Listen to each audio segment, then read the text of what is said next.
Hi friends, I'm decay. இன்றைக்கி நம்ம வந்து டே 4ல் இருக்கோம். டே 4 நம்ம என்ன பார்க்க போகிறோம்னா டிக்டேட்டர்ஷிப், அதாவது சர்வாதிகாரம் அப்படிங்கிறது. ரொம்ப நாளாக எனக்கு டிக்டேட்டர்ஷிப்னா இவங்க 2 பேரும் ஞாபகம் வருவாங்க. இது வந்து 18th century 1804 வந்து நெப்போலியன் போனபர்ட் அப்படிங்கிற வந்து ஸ்டார்ட் பண்ணியிருப்பாங்க. அதுக்கப்புறம் முசோலினி, அப்புறம் ஜோசப் ஸ்டாலின், தென் வந்து அடால்ஃப் ஹிட்லர் அப்படிங்கிறவங்க அந்த டிக்டேட்டர்ஷிப் கவர்மெண்ட்டை வந்து ஃபார்ம் பண்ணி இந்த என்டையர் நேஷனே வந்து ரூல் பண்ணியிருப்பாங்க. அதுக்கப்புறம் இந்த டிக்டேட்டர்ஷிப் அப்படின்னா ஒரு சிங்கிள் பர்சனோ அப்படி இல்லைனா செட் ஆஃப் குரூப்போ வந்து ஒரு கண்ட்ரியை வந்து கேப்சர் பண்ணி ஃபுல்லாக வந்து அவங்க வந்து கண்ட்ரோல் எடுத்து ரூல் பண்ணுறது தான் வந்து டிக்டேட்டர்ஷிப் அப்படின்னு வந்து சொல்கிறது. இன்னும் நமக்கு எக்ஸாம்பிளாக சொல்ல போனால் அந்த ஒரு ஃபோட்டோ வந்து பாருங்கள். இதுல வந்து என்ன சொல்கிறாங்கன்னா, ஒரு டிக்டேட்டர் இருப்பாங்க, அதாவது வந்து ஒரு one leader as a most powerful person அப்படின்னு வந்து சொல்லுவாங்க.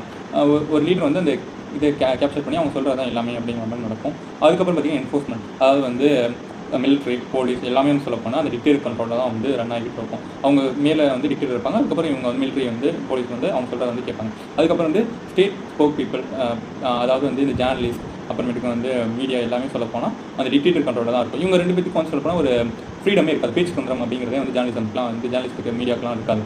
அதுக்கப்புறம் பார்த்தீங்கன்னா அப்ரெஸ்ட் பாப்புலேஷன், அதாவது வந்து கீழ்கட்ட மக்களுக்கெல்லாம் பார்த்தீங்கன்னா ரொம்ப வந்து ஸ்லேவ்ஸாக வந்து நடத்துவாங்க. ஸோ டிக்டேட்டர்ஷிப்பை பொறுத்த வரைக்கும் கீழே இருக்க பீப்புள் வந்து மேக்ஸிமம் வந்து ஸ்லேவ்ஸ் மாதிரி வந்து ட்ரீட் பண்ணுறது தான் வந்து டிக்டேட்டர்ஷிப் அப்படிங்கிறது. ஆனால் இதில் வந்து சொல்லப்போனால் எலெக்ஷன் இருக்காதா அப்படின்னு கேட்டிங்கன்னா இருக்கும். பட் வந்து எலெக்ஷன் எப்படி இருக்குன்னா ஒரு யூனிஃபார்ம்டாக இருக்கும், அப்படின்னா ஒரு லிமிட்டாக வந்து நடக்கும். அதாவது டிக்டேட்டருக்கு ஏற்ற மாதிரியே வந்து ஒரு ரெஸ்ட்ரிக்ஷன்லாம் வந்து வச்சு ஒரு எலெக்ஷன் நடக்கும், அப்படின்னா ஒரு லிமிட்டாக வந்து நடக்கும் எலெக்ஷன். ஸோ இந்த வீடியோ பிடிச்சிருந்துச்சுன்னா லைக் பண்ணுங்கள், பிடிக்கலன்னா வந்து கமெண்ட்டில் சொல்லுங்கள். இது உங்கள் ஃப்ரெண்ட்ஸ்க்கும் தெரியும்னா வந்து ஷேர் பண்ணுங்கள்.